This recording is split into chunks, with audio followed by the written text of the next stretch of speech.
Hello and welcome to another episode of Recharge Wrestling. We're here to plug you into the world of professional wrestling. I'm here with Fisher this week, who is having cam problems, so you've got a lovely still image of him there. Yeah, We're going I to keep sort that trying to out over the restart it. next couple of weeks. Well, I think a new Um, laptop might be in order because it's Yeah. not the camera. I've tried with cam, without cam. It's definitely my old Well, give us a laptop. like and subscribe on YouTube. Search Recharge Wrestling. That will help us fund Fisher's camera. That's a lie, but still. If you Yeah. could like and subscribe, we'd appreciate that. And also follow us on Twitter at Recharge Wrestle. We've got some competitions going on at the moment with our predictions league and lots of news and general tweets going out there. So Yep. today, because we're just after the Royal Rumble, we're not going to review anything from SmackDown. We're just going to mention one very small thing. We're just going to review this week's Raw. We did go into some depth on the Royal Rumble with a podcast the other day that Fisher Yeah. and Keeney kindly Mhm. released. That's on YouTube. Please go check that out. So, Raw, what do we think? Well, it was a very interesting show. I said to you after that I'd watched it that I felt it was a very fresh sort of reset after the Royal Rumble. That we got some new feuds, we got some returns, some new sort of things set up for the Elimination Chamber, and obviously we've got Cody Rhodes back on the show, which made it feel quite big. We've got some serious star power back, haven't we? Yeah, with Edge as Definitely on the well, and road to Asuka and WrestleMania. others. Yes, and so the show started with Cody cutting a very good promo, I thought. This felt, I know he's amazing, but it felt so well rehearsed. He didn't stutter once, did he? He No. was Well, going for a long the thing time. with Cody is I don't think he does like necessarily rehearse Really? properly his He's promos. just I think a lot of fantastic, it is isn't he? just I think they let him talk because they know he's not going to say anything stupid. Yeah. Obviously, there's bullet points that he has to address, like he has to address the bloodline, but then I Yeah. think a lot of the time they just kind of let him flow, and they do that with the top stars. Very engaging promo. I really enjoyed it. Yeah, and I really loved the link of him saying that there's more than one royal family in wrestling, and he was going to be across the ring from another, talking about the bloodline and the Rhodes families. I thought that was a nice sort of touch to his promo. Really cool. Yeah, really cool. And then interestingly, he got approached by the Judgment Day.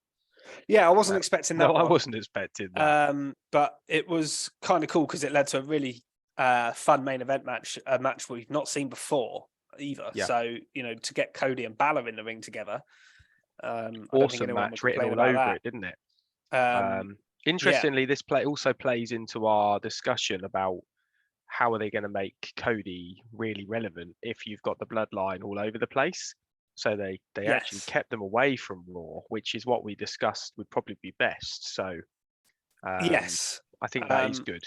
I think that is good. And, a lot of people were saying after the Rumble, they were kind of worried that Sami Zayn was going to be too over and the crowd would turn on Cody, but there was absolutely no sign of that so far. Cody seemed very, very popular with the fan base. And I think the people have bought into this. Them apart, isn't it? Yeah, I think people have bought into this story of Cody coming back to win the title anyway. So I don't think it's going to hurt that Sami Zayn's got his own story on SmackDown. He can do that. And I think we can have this story on Raw separate. And I don't think anyone's going to mind too much. What it means is we've got two really interesting feuds at the same time, which isn't a bad thing. No, it's brilliant. Rather than throwing all their eggs in one basket. I kind of like that. Yeah.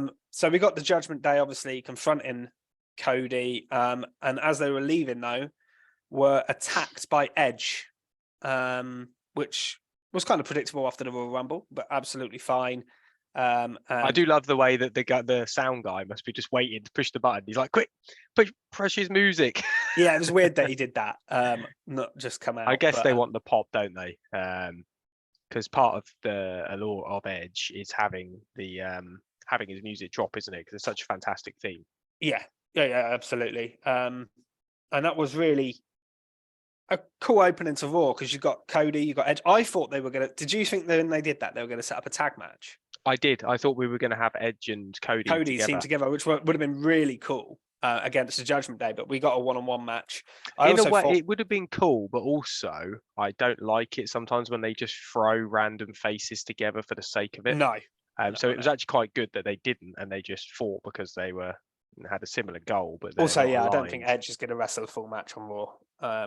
He kind of saves his matches for big occasions, doesn't he? Yeah, definitely. Yeah, it hits a couple of spears and then he's done. Yeah, we got Dominic cutting some sort of prison lines here, which made me laugh. He is funny, isn't he? Yeah, he's done really well.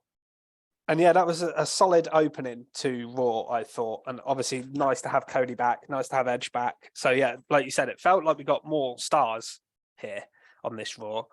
And they kept on coming, really, because after this, we got a Elimination Chamber qualifying match. So the Elimination Chamber, it was announced before Raw that Austin Theory will defend the United States Championship inside that Elimination Chamber. First of all, what would you make of that? That's cool. I think we know what we've got at WrestleMania now in terms of Cody versus Roman. So to try and like dangle a carrot that they may change the title holder before is just silly, because you know they're going to want Roman Reigns to hold that title. We're going to get. I think we're getting Roman versus Sammy anyway as the main event, from what I've heard. Yes. But we know that Roman's going to win, but that's more about like the KO match. It's more about the story. Yes, definitely. But Elimination Chamber, you want some doubt as to whether it's going to be a win or not. So I think it's brilliant. It also gives the US title that prestige that you want it to have. Whether he's going to retain or not, I mean, I've got in my head that I'd imagine he probably should go into Mania with the title. Because I want this Cena feud, and I think having the US title makes sense. In his promo later on, he mentioned the words ruthless and aggression, which obviously was a John Cena promo on his debut. So I think that was a John Cena reference. So they're teasing it, definitely. I'm also really pleased he mentioned how he's already been in the chamber, even though he mentioned getting F5 off the top, which is a mad spot. I think that all sort of makes us buy into the fact that he can retain here, even though, and it's not like a few months back where you thought if he beats everybody in the chamber, it's stupid. Now he's a serious competitor, and I think he'll probably win off the back of somebody else. Maybe Seth hitting a stomp, and then he manages to get the win. Well, it's elimination though, so he'll have to pin whoever the last person is, wouldn't he? Yes, yeah. Good. But then they might get so beaten up that he'll probably get taken out early and then just end up sneaking in and taking the win. Well, it wouldn't surprise me if we got something like so Rollins and Theory are like the last two. Yeah. And then as someone's eliminated, Logan Paul sneaks in and start to takes out Seth. And to set up that match, and then Theory can just pin Seth or something like that, like a WrestleMania match is set up amongst it. Because we predicted Seth versus. It depends who else is in the match, but we've got qualifiers next week, which we'll talk about as well. So let's talk about we might as well talk about who qualified on this show. Yes. So first of all, we got Seth versus Chad Gable.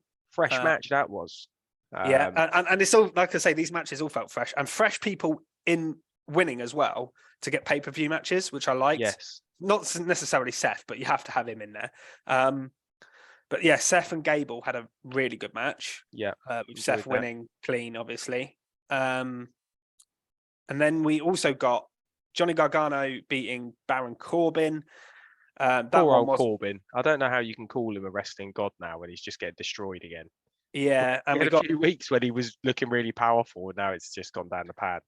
Yeah, they've kind of given. It feels like they've given up on that gimmick already. And Johnny Gargano though being in the match is good, because I feel like he hasn't done anything since he's come back apart from comedy spots. So I'm glad he's getting like a proper wrestling spot. In the title match. I'm really pleased. The only thing is, I don't think he needs Dexter Lumis with him. No, well, I was going to say, so this match, obviously, the match was okay, but it was kind of overshadowed by Lumis putting the axe through JBL's hat, which led to Corbin being distracted and carrying an axe around. It's just crazy, isn't it?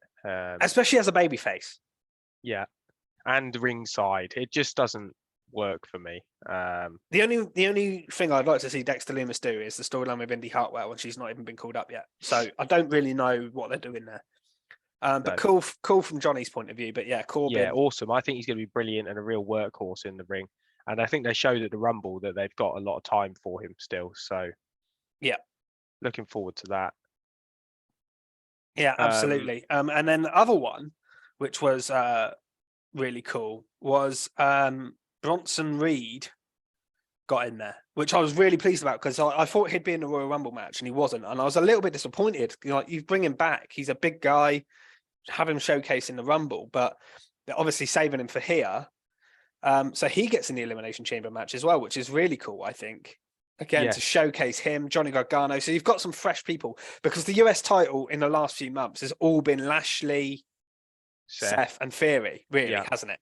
Get some fresh faces. You know, with a couple of other people involved here and there. But yeah, this has definitely got some fresh faces. And I thought Reed and Ziggler had a really good match here. Yeah, it was really good.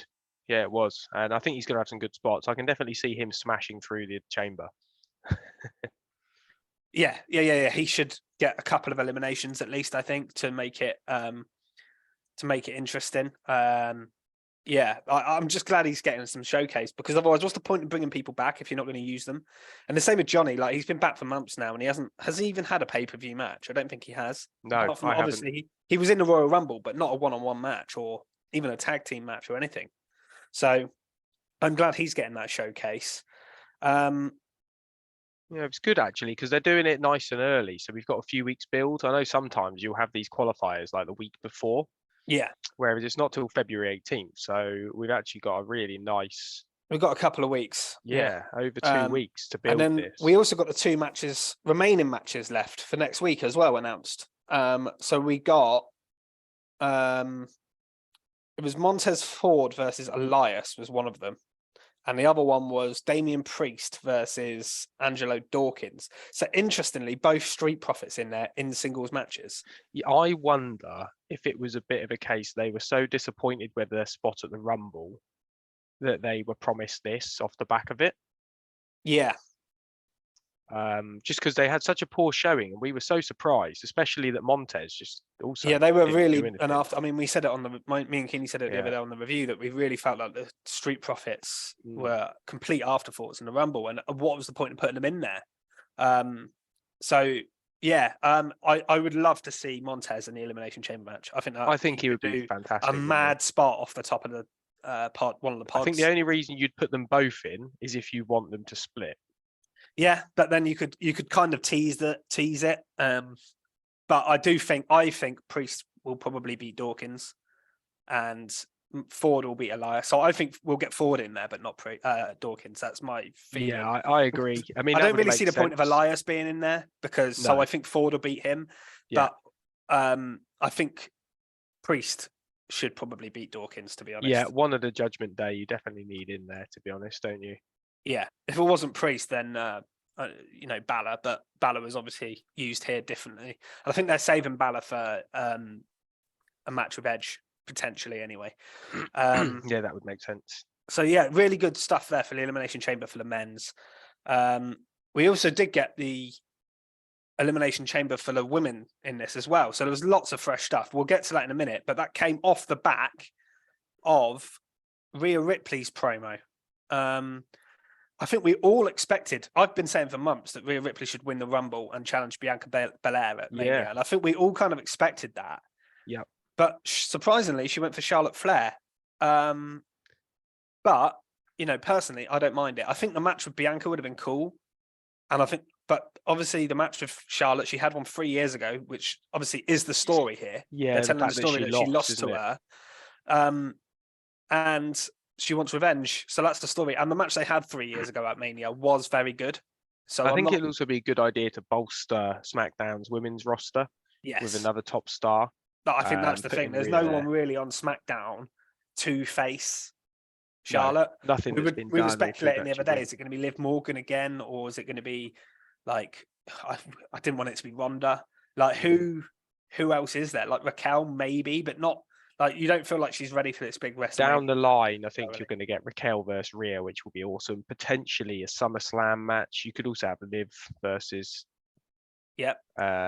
Because I can see Rhea winning this. It's insane if she doesn't. Yeah, she should do. Whoever she was facing. But what that then sets up is that Elimination Chamber match to decide who faces Bianca Belair at WrestleMania. So I like this as well because we've got one title match on the card where you feel like the champion is probably going to retain, but it's maybe. But here, anyone could win, really, because it's setting up the Mania match. And it's quite a strong field. We've got qualifiers as well, which is good. My only concern here, which was a little bit skiddy, I thought, again, yeah, I think this probably is a skid mark for me.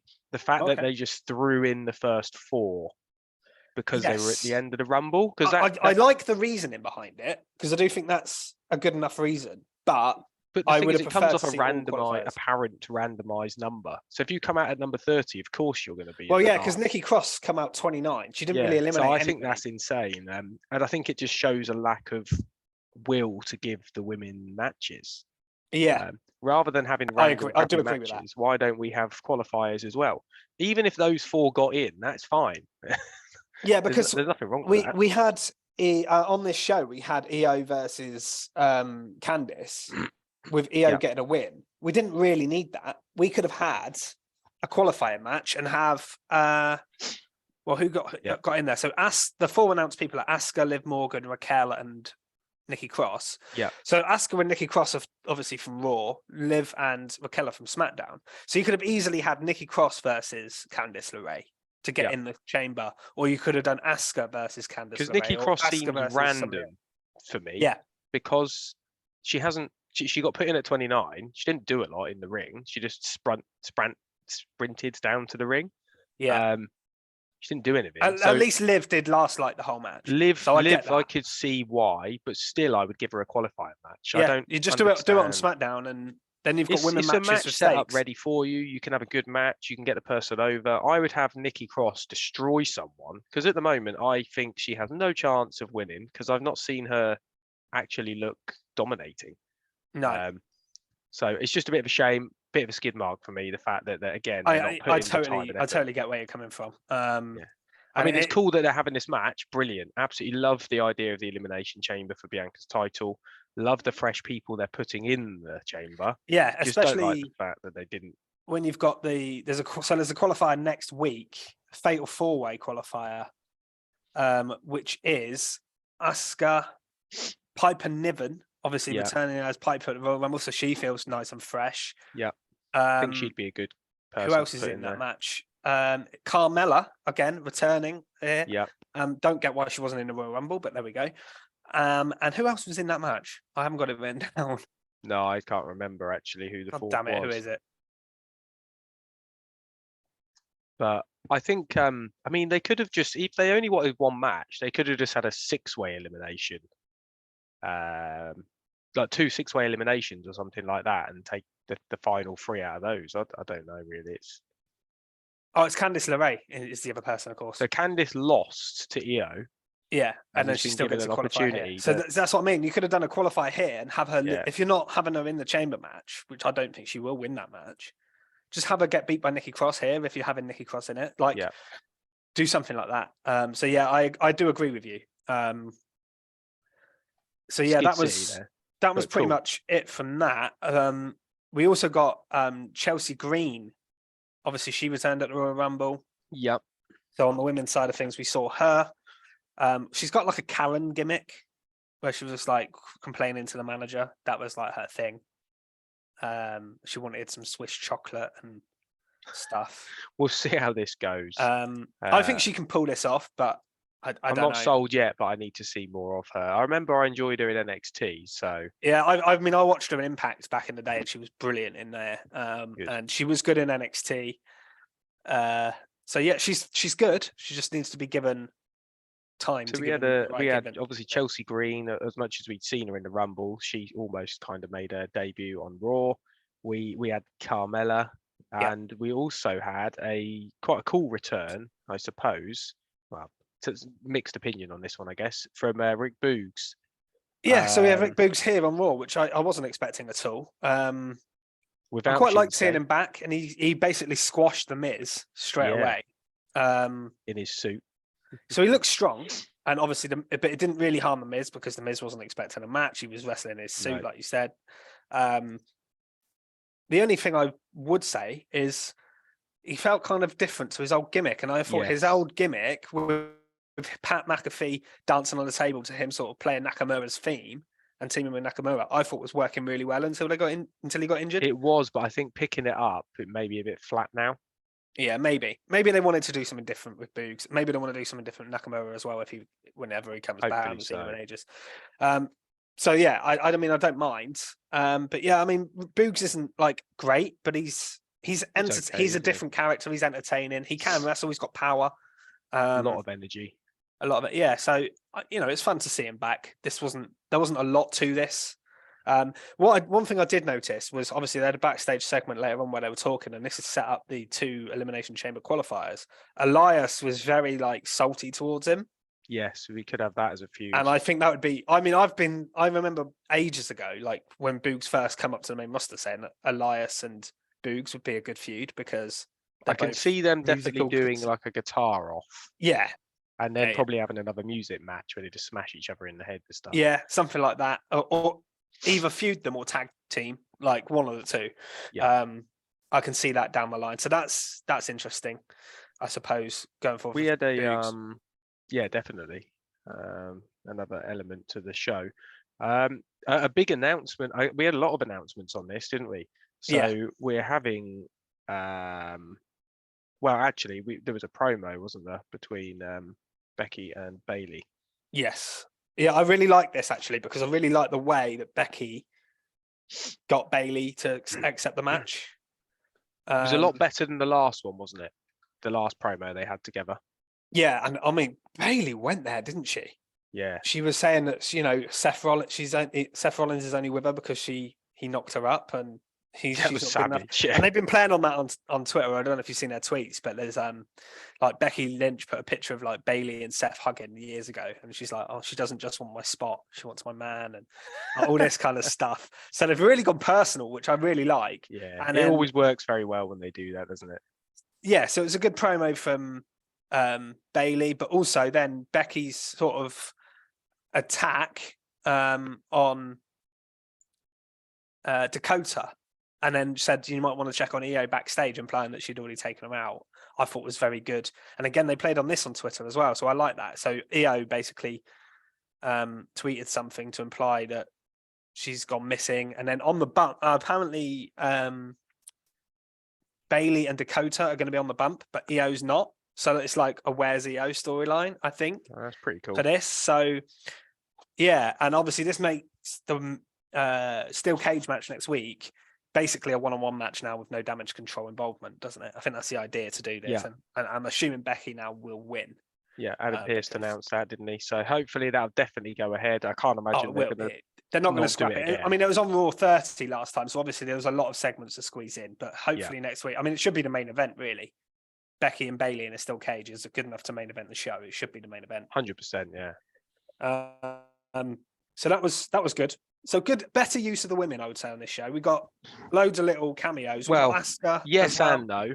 So some of it, the announcing the first 4 in the chamber. Yeah, announcing the first 4 was probably a bit rubbish, but at least we got Rhea, we got Io and Candice in that match, which was fine. We got Becky and Bailey in a good promo. We got Chelsea Green. We got Asuka and Carmella have a little like promo backstage. Asuka looked really cool, by the way. So we got quite a lot of use of the women's roster, which I like, and we're getting more next week with Piper Niven and Carmella wrestling, Asuka wrestling. So all of that I thought was pretty good. What else did we get on the show? So we got I think the only thing I noted was actually the main event. Yeah, there was Fisher's Bobby Lashley attacking. There was the VIP lounge with MVP and Austin Theory as well, which was quite good. I quite liked that actually. And yeah, led to Lashley attacking Theory, but he kind of pulls MVP in the way and moves out of the way. So as Lashley actually ended up spearing MVP. But I still think we're building to the Hurt Business thing, aren't we? Surely. I hope so. Yeah, I think it'd be quite cool. They did hint at it, and they seem to have dropped it, which is a bit odd. But a slow build could be quite cool. I think it has been teased slowly, and I think with Lashley likely facing Lesnar, I feel like they're going to give Lashley some backup anyway. So I think the Hurt Business is return makes sense, and then you can do the promos. You can have MVP doing some promos with Brock and stuff. I think that works really well. So yeah, that should be good. A couple of other little things. So did you see the little Maximum Male Model segment on this show? Yes, I did see that little segment. That was very odd, I thought. Obviously, they're normally on SmackDown, but I don't know if they've been moved over to Raw. But it's odd they were on SmackDown. But they were looking at Otis walking past, and then they said, "Oh, he's like horrible, he's grotesque," and then Maxine was like, "Oh, he's perfect." So I think we're going to get some comedy feud here where they try and recruit Otis to Maximum Male Models away from Alpha Academy. That could be fun. Could be fun. Depends how they go with it. Yeah, it could be really lame. A dangerous one as well. I like the idea of it. Let's see how it goes. Gable and Otis generally are really good in any role they put in. So yeah, they're brilliant. I trust them to make it good, but depends what Triple H has got up his sleeve with the booking here, I suppose. And then the main event was probably the only other thing worth noting on the show. I can't think of anything else. A really good main event between Cody and Balor. Yeah, that was brilliant, wasn't it? Yeah, two fantastic wrestlers. Yep, absolutely. And it was a bit chaotic in the middle, wasn't it? You had Edge attacking Judgment Day, Beth attacking Rhea. So we're definitely heading towards so this Elimination Chamber. I think we're going to get Elimination Chamber tag, or because it can't be in WrestleMania because Rhea's facing Charlotte. So yes, and it's a big deal, isn't it? It feels like a big deal. It's in Canada for Edge. Which is going to get some serious crowd interaction. Yeah, I think Elimination Chamber is shaping up to be a brilliant show because if we do assuming we get Roman and Sammy, which is rumored to be the main event, you get the women's Elimination Chamber, the Theory match, and then Edge and the Edge tag match. That's already 4 top matches, I think. Yeah, it's shaping up to be a brilliant show, isn't it? Yeah, it really looks like for a pay-per-view, a real crowd pleaser as well. Especially for a pay-per-view in between Rumble and Mania, because sometimes they're I hate shows. It when they're flat and they're pointless. Yeah, this actually like has Fastlane real purpose. Or Saudi show. We've had Saudi shows a couple of times, and we've had where Goldberg when it's too predictable. Whereas I couldn't tell you who's going to win out of Edge, Beth versus Finn. No, Rhea, and I don't want to keep Rhea strong. I don't think the women's match is set in stone who's going to win either. I know who I'd like to see win, but I'd like to see it be Asuka, but yes, because I think Asuka in this character versus Bianca Belair is a match that's just something we haven't seen, and I think it'd be really fun. Yeah, I'm excited for the build of Asuka's character as well. Yeah. So yeah, that could be really good, and the Elimination Chamber men's match as well is looking really good. So we got a bit sidetracked there, didn't we, for the main event? Brilliant main event, ending with Cody hitting a triple crossroads on Finn. Yeah, very interesting. It took 3 to beat Finn, which I think keeps him strong, which is good. It does, but it makes you think: how many is it going to take to beat Roman if it took 3 to beat Finn? I think he'll try and hit a super one. I think to beat him off the top. Yeah. Which we've seen him do before. I don't know if Roman's too big to take that, but we'll see. I don't know if it really came across though that he had to use 3. It's more that he wanted to. I want this sort of brutal face character. I don't like it when they're like struggling to win. Like I want him to put people to bed. You know what I mean? I get it. And I love that. I mean, his nickname's the American Nightmare. He's got to be beastie, hasn't he? And it doesn't make Finn look weak because I mean, who's going to kick out a 3 back to back? And Finn took it brilliantly. That can't be easy. No, being pulled up by your head while you're like leaning backwards.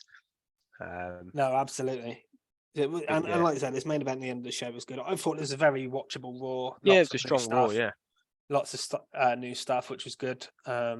Like I say, returning stars back on the roster now. It feels like it does feel like the road to WrestleMania, which is the main thing you want from it. Yeah. Well, even the good thing is I'm not sort of set on that at the moment. I'm on the road to Elimination Chamber because I'm actually excited for it. That's true. Yeah. You go back 2 years ago when you had Fastlane and things like that. It was just all the Saudi shows in between where like you knew nothing was going to really happen. They've really sorted out the pay-per-views now. There's not many where I think, oh, that was poo or anything like that. So yeah, I'm really excited for this new chapter again. Yep, it's very exciting. And that's probably it for this week. Yeah. But we'll be back next week. I don't think we'll be doing anything before then. I mean, there is an NXT pay-per-view at the weekend, but I don't think we'll be getting together to review that one. But yeah, so follow us on Twitter at Recharge Wrestle. Subscribe to us on YouTube if you're listening on a podcast. Recharge Wrestling, you'll find us very easily. And yeah, I look forward to seeing you all next week. Hopefully, you'll be able to see me properly, rather than in this format. But yeah, it's a short and sweet one today. I hope you enjoyed it. We are trying to keep the length of our shows down. Obviously, it depends how much we've got to talk about this week. There wasn't so much, obviously, because we already discussed all the Royal Rumble. But I'm sure on the road to WrestleMania, it's going to be quite busy. So keep your eyes peeled on that. Thanks for watching and listening. Yep, and we'll see you soon. See you then. Bye.